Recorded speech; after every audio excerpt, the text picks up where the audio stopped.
the cheers of 50,000. Romans still echo through these walls. But what they were cheering for would make your stomach turn. This isn't just about gladiator fights. What you're about to discover were everyday practices so horrific, they make modern horror films look like children's cartoons. And the most disturbing part? Romans considered this entertainment. Picture this, a Roman dinner party. Expensive wine, exotic delicacies, civilized conversation. But hidden beneath this veneer of sophistication was a culture that normalized practices so twisted, they would be considered war crimes today. What happened in Roman homes after dark stayed in Roman homes. Until now. Just outside Rome's gleaming walls lay places like this. Romans called them baby dumps. What they really were was a graveyard of innocence. Because in ancient Rome, if your newborn wasn't perfect, if it cried too much, if it was simply unwanted, there was a solution that every Roman knew about, but no one talked about. Meet the Roman paterfamilias, the head of every Roman household. He had a power that modern minds can barely comprehend. The power of patria potestas, absolute life and death. Authority over every person in his home. His wife, his children, his slaves, his grandchildren. He could legally kill any of them at any time for any reason. And Romans thought this was natural. Romans built the greatest civilization the world had ever seen. Magnificent roads, stunning architecture, revolutionary laws. But this same civilization ran on human misery. In the Forum, Rome's beating heart, people were bought and sold like cattle. 1 in 3 people you'd meet on a Roman street was someone's property. But what Romans did to these human beings goes beyond slavery into realms of systematic torture. Everyone knows about gladiators fighting in the arena. But what you don't know is how they got there. Most gladiators weren't volunteers seeking glory. They were kidnapped children, prisoners of war, condemned criminals, forced into schools that were really slave prisons, where they were tortured into becoming killing machines for Roman entertainment. Roman bathhouses, symbols of civilization and luxury. Romans spent hours here every day, socializing, conducting business, relaxing. But these weren't just places to get clean. They were hunting grounds. What happened in the private chambers of Roman baths was so depraved that even Romans themselves sometimes whispered about it in shame. The Vestal Virgins, Rome's most sacred priestesses, they tended the eternal flame that kept Rome safe from the gods' wrath. Pure, innocent, devoted to their sacred duty. But this purity came with a price that would horrify any modern parent. These weren't women who chose religious life. They were children, some as young as 6, taken from their families and locked away forever. Roman marriage wasn't about love. It was a business transaction where women were currency.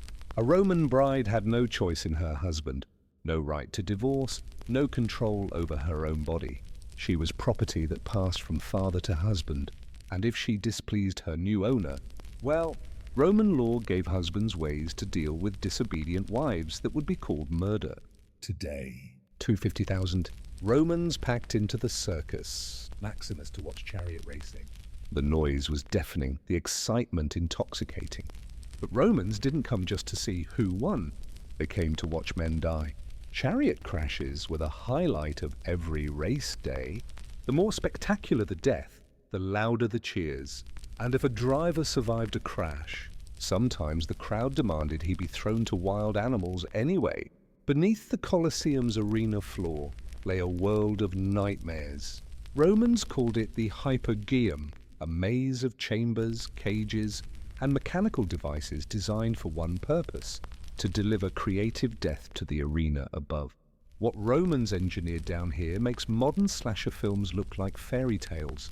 They didn't just kill for entertainment, they turned killing into an art form. The Roman Senate, the heart of the world's first republic, where laws were debated and justice was served, or so they wanted you to believe. In reality, the Senate was a snake pit of corruption, where murder was just another political tool. Roman senators didn't just vote people out of office, they voted them out of existence. And they made it look legal. Rome's borders were marked not with signs, but with forests of crucified rebels. Spartacus and 6,000 of his followers lined the road from Rome to Capua, a 120-mile stretch of systematic torture designed to send a message. But Romans didn't just crucify foreign enemies, they crucified their own citizens. Roman law prescribed crucifixion for dozens of crimes, and Roman crowds gathered to watch their neighbors die slowly over days. Roman nobility lived in paradise. Magnificent villas with stunning gardens, priceless art, every luxury imaginable. But scratch beneath the surface of Roman high society, and you'd find a world where the wealthy competed to see who could devise the most creative torments for their human property. What Romans did in private would make medieval torture seem merciful. Roman aqueducts, engineering marvels that brought fresh water to millions. We still admire their technical brilliance today.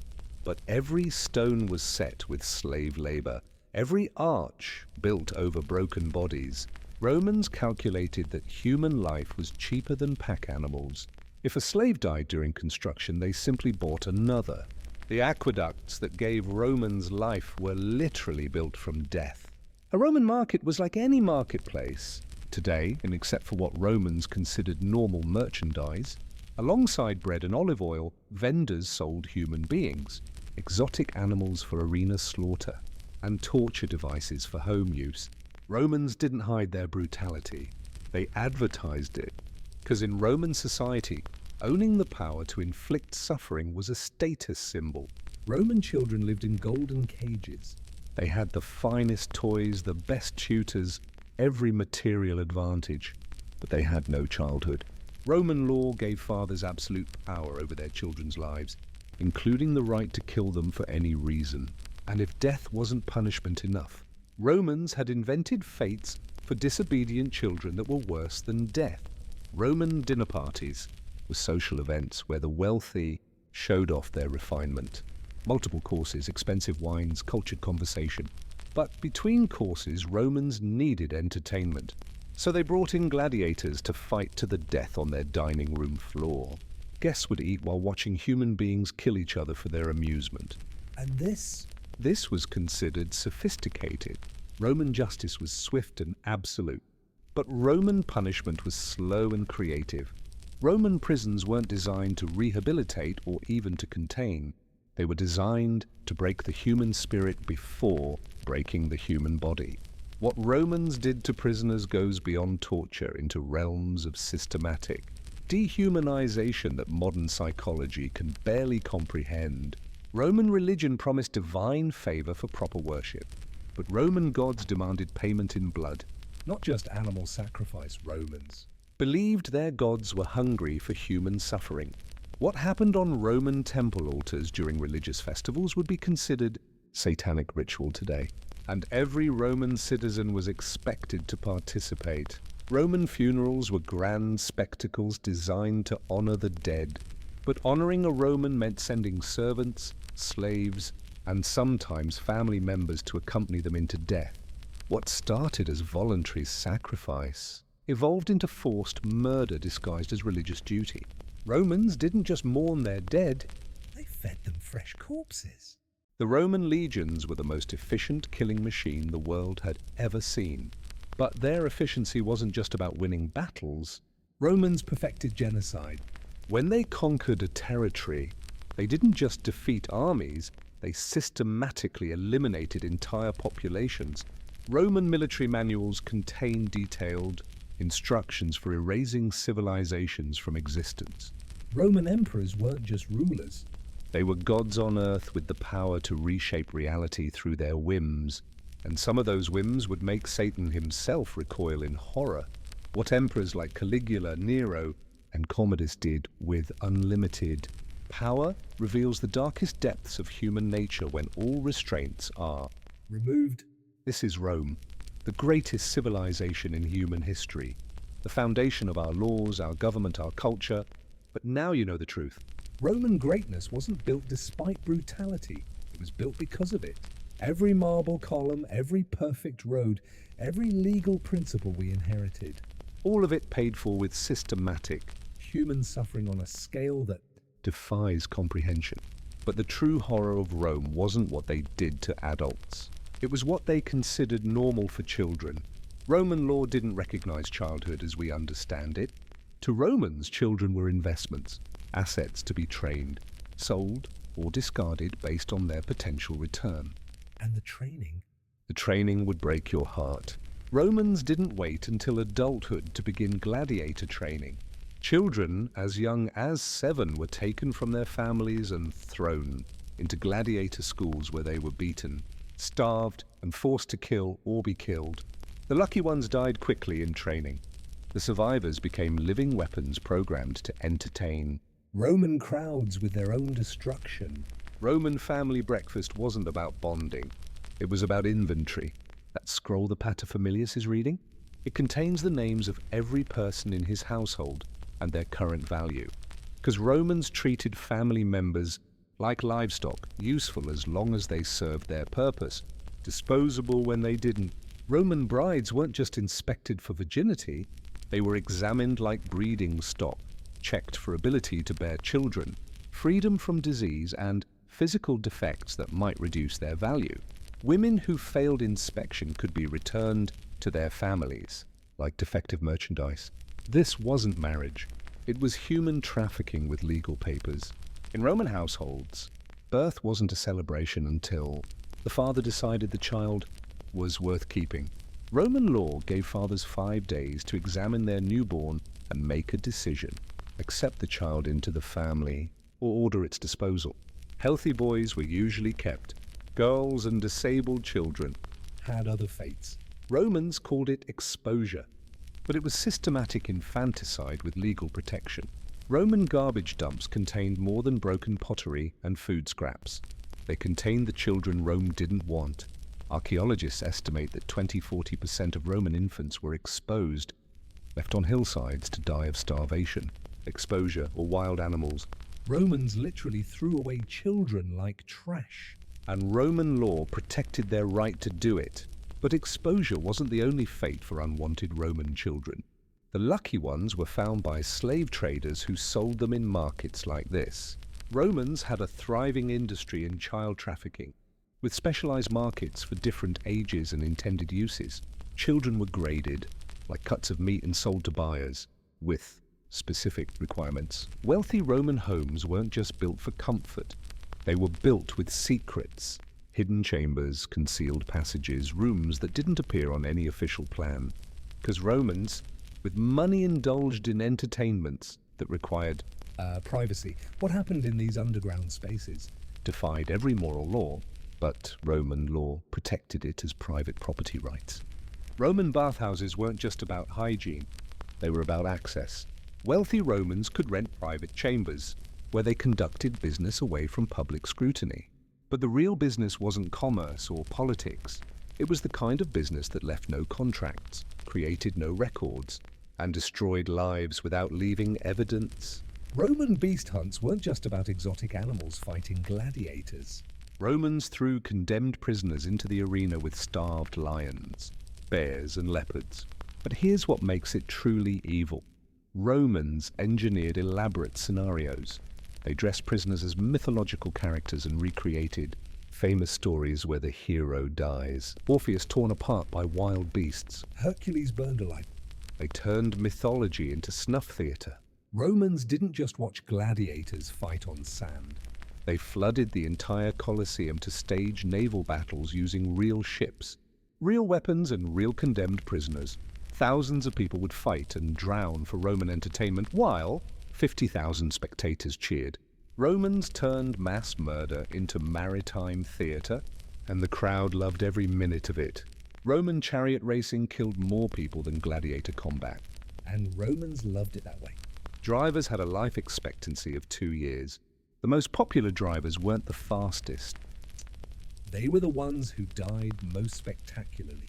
Romans bet on which driver would die first, how many bones would break, whether they'd be dragged by their horses. Death wasn't an accident at Roman races. It was the main event.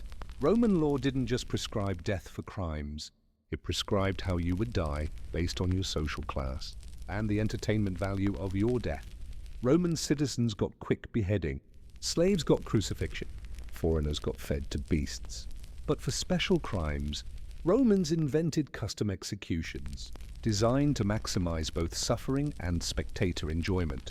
Romans didn't just sacrifice animals to their gods. Human sacrifice was woven throughout Roman religion, disguised as entertainment, punishment, or devotion. Gladiator games began as funeral sacrifices to honor dead nobles. Beast hunts were offerings to Diana. Even Roman triumphs required enemy leaders to be ritually strangled as offerings to Jupiter. Romans fed their gods human lives and called it civilization. Roman military discipline included decimation. When a legion showed cowardice, every 10th soldier would be beaten to death by his own comrades. Romans forced soldiers to murder their friends, brothers, and tent mates to maintain military order. They turned brotherhood into murder weapon and called it discipline. Roman politics wasn't about ideology. It was about survival. Roman senators routinely ordered the assassination of political rivals, and Roman law protected them. Political murder was so common that Romans developed etiquette rules for it. When to use poison versus a blade, whether to kill the whole family or just the target, how long to wait before seizing the victim's property. Roman emperors didn't just attend public games. They had private amphitheaters built into their palaces, where they could watch gladiators fight and die during dinner parties. Imagine sitting at a table, eating exotic delicacies while watching human beings kill each other for your personal entertainment. This wasn't madness. This was Roman imperial privilege. Wealthy Romans had private torture chambers in their homes like we have home theaters, not for punishment but for entertainment. Romans invited friends over to watch slaves being systematically tortured for hours while they drank wine and discussed philosophy. They turned human suffering into social events and considered it sophisticated entertainment. Roman funerals required blood sacrifice to honor the dead. not animal blood, human blood. Gladiators fought to the death at noble funerals so the deceased would have servants in the afterlife. The more important the dead person, the more gladiators had to die. Romans fed their dead fresh corpses and called it respect. Roman military triumphs weren't just victory parades. They were public execution festivals. Captured enemy leaders were paraded through Rome in chains, then ritually strangled at the temple of Jupiter while crowds cheered. Romans made murder the climax of every celebration. Victory wasn't complete until enemies died for Roman entertainment. Roman parents brought, Their children to gladiator games. like we take kids to baseball games. Roman children grew up watching human beings killed for entertainment while eating snacks and cheering for their favorite gladiators. An entire civilization raised its children to consider murder normal, and those children grew up to demand even more creative ways to watch people die. Roman law required torture to obtain valid testimony from slaves. Roman courts systematically tortured witnesses, defendants, and even victims to extract confessions. Romans believed pain produced truth, so they built torture into their legal system. Roman justice literally required screams to function. This is Rome at night. 1,000,000 oil lamps burning in 1,000,000 Roman homes. And now you know what happened behind. Those walls when the lamps were lit. In every household, systematic brutality was not just accepted, it was legally protected, religiously sanctioned and socially expected. Rome wasn't great despite its cruelty.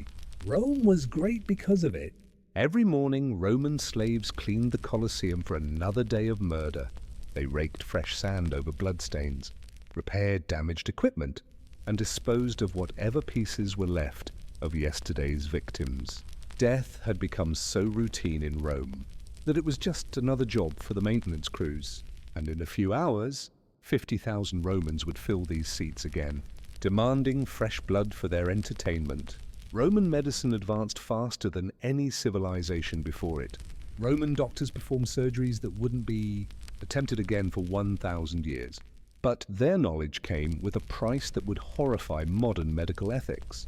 Roman medical students learned anatomy by dissecting living prisoners while they were conscious. Romans believed you could only understand life by watching it end. Roman agriculture ran on slave labor, but not the way you imagine. Roman plantations weren't small farms with a few slaves. They were industrial operations with thousands of human beings worked to death producing food for Rome. Roman agricultural manuals discussed slave management, the same way modern farmers discuss livestock care. How to maximize productivity while minimizing investment. Roman mines were death sentences disguised as jobs. Slaves sent to Roman silver and gold mines had a life expectancy of 6 months. The working conditions were so brutal that mine slavery was considered worse than crucifixion. At least crucifixion ended quickly. Romans literally worked people to death to fund their empire's luxury. Roman naval power was built on human engines. Roman warships were powered by slaves, chained to rowing benches, who rowed until they died of exhaustion, then were thrown overboard and replaced. Roman naval battles weren't just fought between ships. They were contests to see which side could work. More human beings to death faster. Every Roman amphitheater, every aqueduct, every road was built on human bones.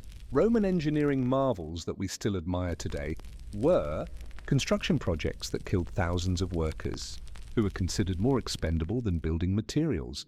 Romans calculated human life as cheaper than stone, and built their eternal monuments over temporary lives. Roman religious festivals weren't just about honoring gods. They were about feeding them. Romans believed their gods were literally hungry for human blood, and religious festivals required human sacrifices to ensure divine favor.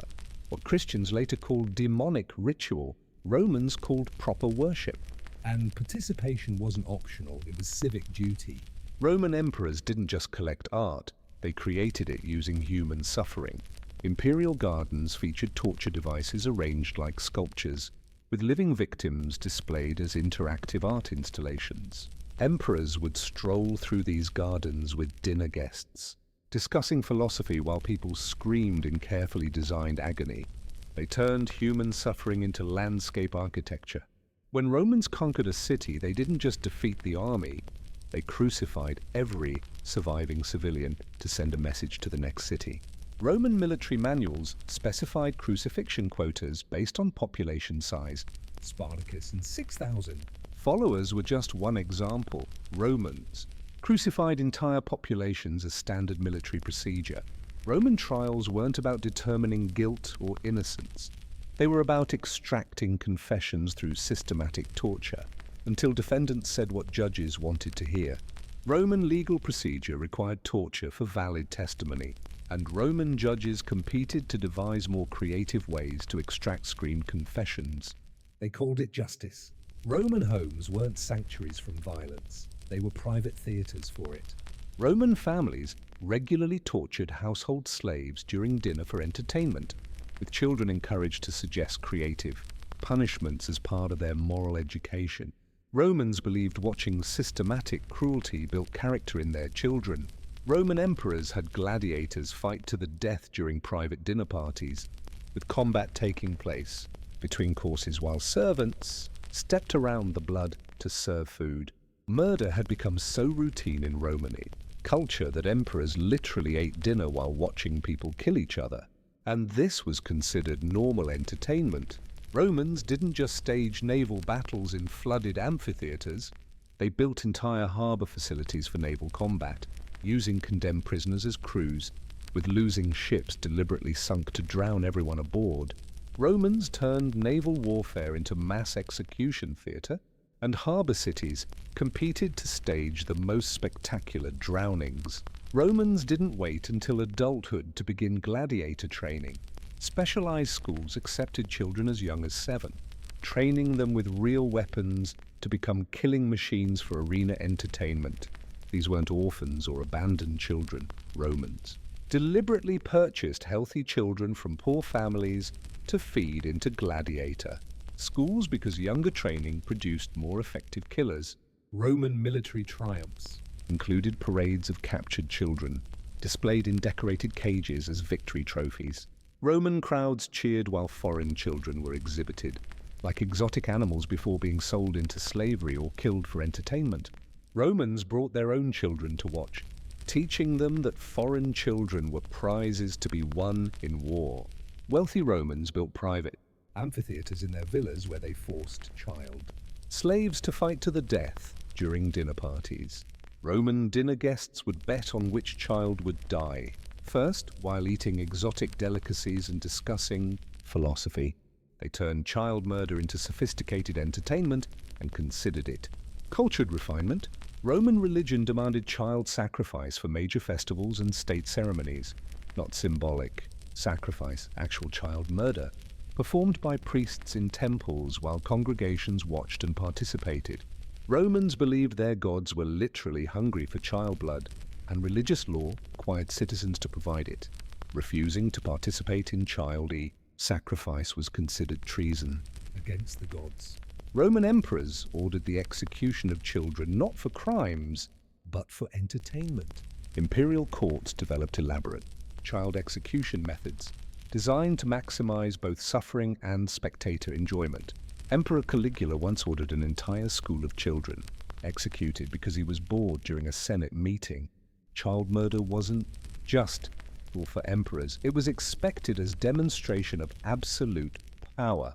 Romans created child soldiers from captured enemy children, training them to fight against their own people in future campaigns. Roman military manuals included specific instructions for breaking child psychology to create loyal killers who would massacre their former families and communities. Romans turned children into weapons against their own cultures. Roman households regularly hosted private child slave auctions, where wealthy families could examine and purchase children for specific purposes. Roman wives would inspect child slaves' bodies while their own children watched, teaching Roman children that foreign children were property to be owned. These weren't public markets, they were private sales, conducted in family homes. Roman schools included torture technique instruction as part of standard education. Young Romans learned to inflict systematic pain on child slaves, while teachers graded their creativity and efficiency. Roman educational philosophy held that Children learn proper authority by practicing absolute power over other children. They taught cruelty as academic curriculum. Romans operated child-breeding facilities, where slave women were forced to produce children for specific purposes. These weren't families, they were human production facilities that generated child gladiators, household servants, and specialized workers based on calculated breeding programs. Romans reduced human reproduction to livestock management. Roman emperors maintained collections of child slaves from every conquered territory, keeping them like exotic pets in imperial palaces, while court officials maintained detailed catalogues of their origins, ages, and intended purposes. These children weren't servants, they were human trophies, representing imperial power over every family in the empire. Roman religion included child priestesses who were trained from infancy to serve gods through eventual sacrifice. These children spent years learning religious rituals and sacred knowledge that made them more valuable as offerings when they reached the proper age for sacrifice. Romans invested years in religious education to produce perfect sacrificial victims. This is Rome, the greatest civilization in human history. Every building you see was part of a massive system designed to acquire, process, and destroy children for adult entertainment, religious satisfaction, and imperial power. Roman civilization wasn't built despite child murder, it was built because of it. Every road, every aqueduct, every law was paid for with systematic destruction of childhood innocence on a scale that defies comprehension. Roman emperors didn't just defeat Enemy kingdoms, they turned captured royalty into human zoo exhibits. Foreign kings and queens were kept in decorated cages in imperial gardens where Roman nobles would tour and observe them like exotic animals. These weren't prisoners awaiting trial. They were living trophies reduced to entertainment, objects for Roman amusement. Roman senators maintained private execution chambers in their homes where they hosted dinner parties featuring live executions of slaves and political prisoners. Guests would dine on exotic delicacies while watching systematic torture performed by professional executioners. Roman elite social calendars included murder as regular entertainment, and declining invitations to execution parties was considered antisocial. Roman military triumphs. Featured human trophy displays, where captured enemies were exhibited like hunting prizes. Defeated generals were chained to victory chariots. Enemy nobles displayed in decorated cages, and captured soldiers, forced to march in chains while Romans threw garbage and cheered. Military victory wasn't complete until human beings were reduced to objects of public humiliation. Roman gladiator schools operated on death quotas, calculated percentages of students who must die each month to maintain proper entertainment supply for arena games. Instructors maintained detailed mortality records and adjusted training intensity to meet death targets. Human life was reduced to statistical data in spreadsheets designed to optimize Murder for profit. Wealthy Roman households operated human breeding programs where slave women were forced to reproduce according to calculated genetic plans, designed to produce children with specific traits for different purposes. Romans maintained detailed, Breeding records tracking bloodlines. like prize livestock, while treating human pregnancy as Commodity production for household labor supply. Roman emperors created living sculpture gardens, where human beings were posed as classical statues and held in position until they died of starvation and exposure. Court artists would sketch these living sculptures while imperial guests toured the garden discussing the aesthetic merits of human suffering. Romans turned systematic torture into landscape architecture and called it artistic innovation. Roman naval academies included drowning technique instruction as part of standard officer training. Students learned efficient methods for killing shipwrecked enemies and disposing of prisoners at sea using live subjects provided by military procurement. Roman naval education treated human murder as professional skill development with academic Credit for creative killing methods. Major Roman religious festivals required mass human sacrifice on scales that would be considered genocide today. During the secular games, hundreds of prisoners, slaves, and condemned citizens were simultaneously sacrificed across Rome to ensure divine favor for the next generation. Romans believed their civilization's survival depended on feeding their gods. Industrial quantities of human blood Roman architects designed major buildings with human foundations, living people, buried in structural positions to serve as permanent supports. Construction blueprints included detailed specifications for positioning human beings within foundations, with calculations determining how many living supports each building type required. Romans literally built their civilization on systematic human sacrifice. Roman medical education Required live human dissection, using conscious prisoners as teaching materials. Medical students learned anatomy by systematically cutting apart living people, while professors lectured on organ function and surgical technique. Roman medical knowledge advanced through industrial-scale human vivisection disguised as educational necessity. Roman emperors played chess using living human beings as pieces, with captured enemies forced to fight to the death when their chess pieces were taken. Imperial court games turned military strategy into systematic murder entertainment, with courtiers betting on chess moves that determined which humans would be killed for imperial amusement. Roman law schools included torture technique, instruction as required curriculum for legal practice. Law students learned evidence extraction methods by practicing on live prisoners, while professors graded their efficiency in extracting confessions through systematic pain. Roman legal education treated human torture as professional skill necessary for proper justice administration. Imperial Roman banquets featured human execution as entertainment between food courses, with guests evaluating different killing methods, like wine tasters discussing vintages. Servants would remove bodies and clean blood while diners continued their meals, rating the artistic quality of various murder techniques. Roman haute cuisine included human death as standard dining entertainment. Romans operated breeding programs specifically designed to produce humans for beast hunt entertainment, with genetic selection focused on traits that made victims more appealing prey for arena animals. These weren't random prisoners, that they were humans, systematically bred over generations, to optimize their value as entertainment victims for beast hunts. Roman triumph parades concluded with systematic sacrifice of captured children to complete victory celebrations, with Roman families attending as educational experiences for their own children. Parents would explain the religious necessity of child murder while their children watched foreign children die for Roman victory. This was considered essential civic education. Roman emperors planned systematic genocide with bureaucratic precision, using detailed population censuses and logistical analysis to determine efficient methods for eliminating entire ethnic groups. These weren't emotional massacres. They were calculated administrative programs designed to erase civilizations from existence through systematic Extermination planning? Roman military academies included civilian massacre training as standard curriculum, with soldiers learning efficient techniques for systematic extermination of non-combatant populations.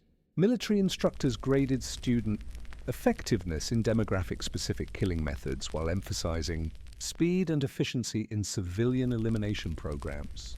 Roman temples operated child processing facilities where captured children were systematically classified for different types of religious sacrifice based on age, gender, and perceived purity. Temple priests maintained detailed administrative records, tracking child inventory and optimal sacrifice schedules to ensure steady supply of victims for religious murder requirements. Wealthy Roman families included systematic torture instruction as part of their children's home education, with Roman children learning efficient cruelty techniques by practicing on child slaves while parents provided guidance and encouragement. Roman child rearing philosophy held that proper authority development required hands-on experience in systematic human torture.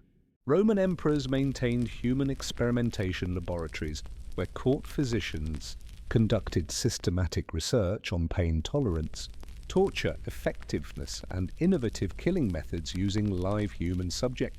These weren't crude, sadistic acts. They were scientific investigations with detailed experimental protocols designed to optimize human suffering for imperial entertainment purposes. Roman cultural festivals included community-wide human sacrifice designed to strengthen social bonds through shared participation in systematic murder. Entire Roman populations would participate in coordinated killing ceremonies, with community leaders emphasizing how collective violence created stronger cultural identity and civic unity. Roman imperial succession routinely required systematic elimination of the emperor's entire extended family to prevent civil war, with court administrators maintaining detailed execution lists of relatives to be killed. Roman imperial power was so absolute that it destroyed all human relationships, turning family bonds into death sentences that required systematic elimination for governmental stability. Roman civilization operated as a coordinated murder industry with interconnected facilities designed to produce systematic death for entertainment, religious and political purposes. Gladiator schools, execution centers, sacrifice temples, and breeding facilities were all coordinated to ensure steady supply of human victims for Roman cultural needs. This is Rome at night, the greatest civilization in human history. But now you understand the truth. Every light you see represents a facility where human death was systematically planned, produced and consumed. Roman civilization wasn't just built on murder, it was a murder production facility disguised as human progress. Every innovation, every cultural achievement, every legal principle was designed to make killing more efficient, more entertaining, and more profitable. Rome didn't just normalize violence. Rome industrialized human death and exported it across the known world. For centuries, historians dismissed accounts of Roman brutality as exaggerated propaganda, but modern archaeology is proving the horror was real. Mass graves across the former Roman Empire contain thousands of skeletons, showing evidence of systematic torture, organized execution, and industrial-scale murder. The bones don't lie. Roman civilization really was built on systematic human death. Modern DNA analysis of Roman era remains reveals something even more disturbing than written records suggested.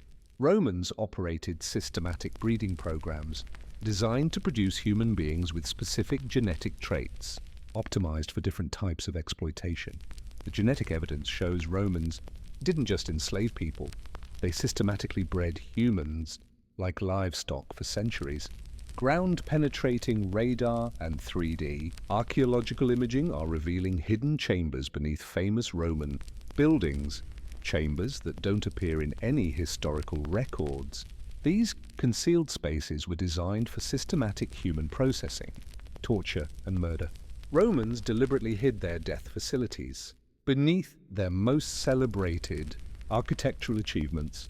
Metallurgical analysis of Roman torture devices reveals something terrifying about Roman engineering. These weren't crude instruments of violence. They were precisely engineered machines, designed to maximize human suffering while preventing death. Romans applied their greatest engineering minds to perfecting systematic torture equipment. Forensic analysis of Roman era children's bones reveals systematic patterns of trauma, malnutrition, and abuse that show Roman child. Mistreatment wasn't exceptional cruelty, it was standard practice. The bone evidence proves Romans systematically destroyed childhood. As normal social policy across their entire empire. Environmental analysis of soil across the former Roman Empire reveals something staggering.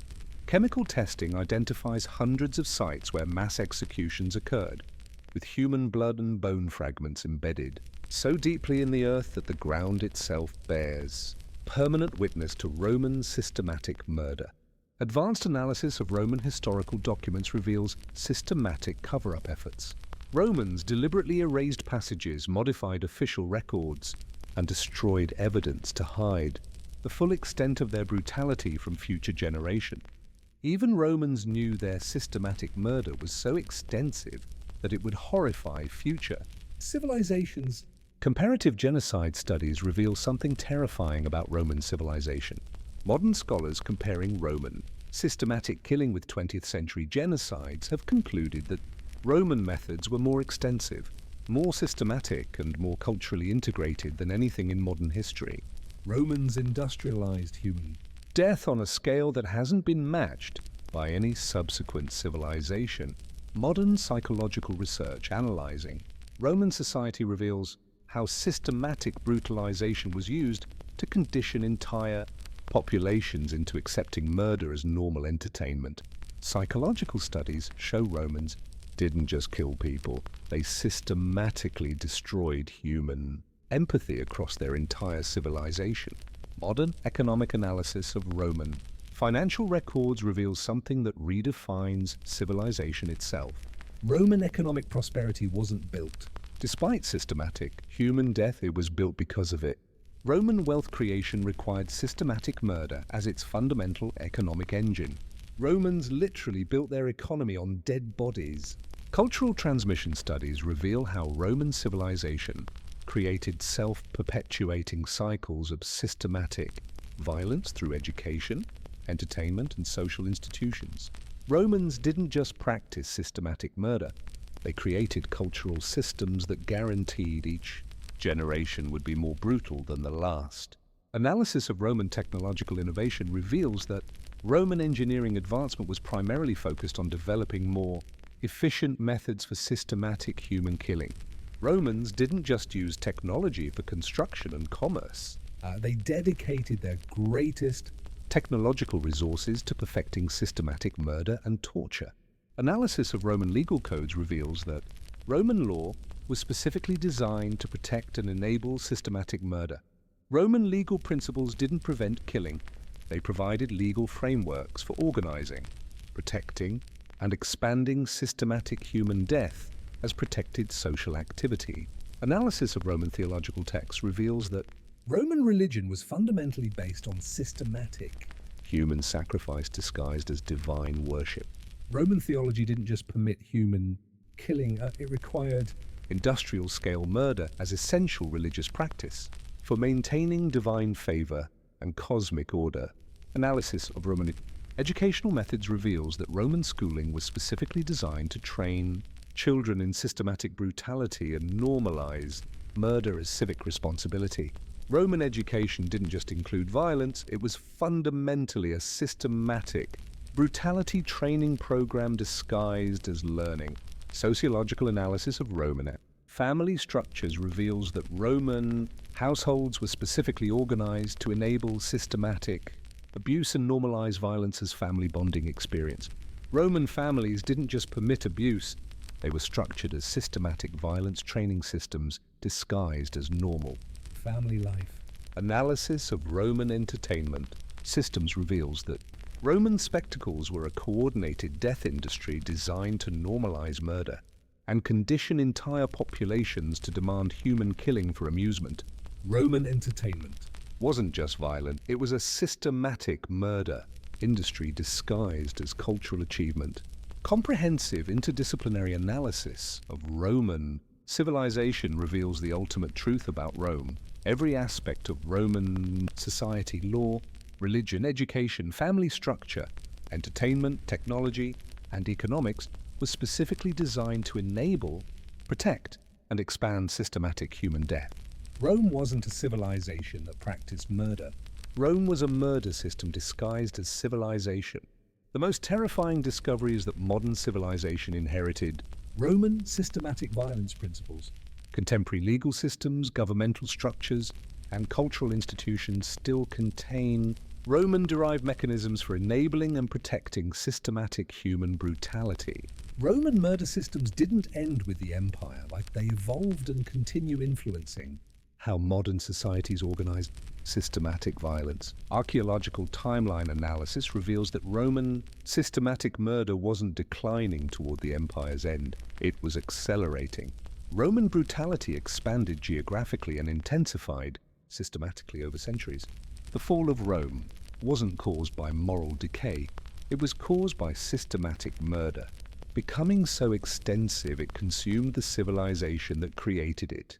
Global archaeological evidence reveals that Romans exported their systematic murder methods to every conquered territory across 3 continents.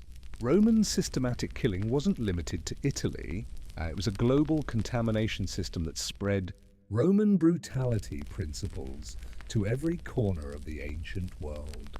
This is the final archaeological revelation about Roman civilization. Coordinated excavations across the former Roman Empire have uncovered evidence of systematic murder on a scale that defies comprehension. Millions of victims across 3 continents over 8 centuries.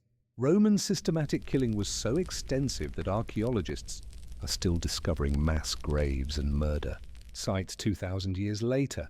Modern memorial sites now recognize the millions of victims of Roman systematic murder whose suffering was hidden from history for 2,000 years. Archaeological evidence has finally given voice to the voiceless, creating permanent testimony to the true cost of Roman civilization. These memorials ensure that the victims of Roman systematic brutality will never again be forgotten or denied. The ultimate truth revealed by Roman archaeological Evidence isn't just about ancient Rome. It's about human civilization itself.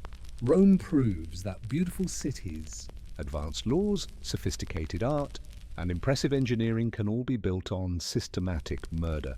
Roman civilization shows us that human progress and industrial scale, brutality can coexist, that systematic evil can wear the mask of cultural achievement, and that the most horrifying truth about human nature is our capacity to normalize, systematize, and celebrate the destruction of our own species. Rome didn't fall because it was uncivilized. Rome fell because it was the most successfully systematized civilization in history, and what it systematized was human death. Remember this the next time you see Roman ruins, Roman roads, or Roman law. Remember what price was paid in human blood for every stone, every innovation, every legal principle. And remember that if it happened once in human history, it can happen again.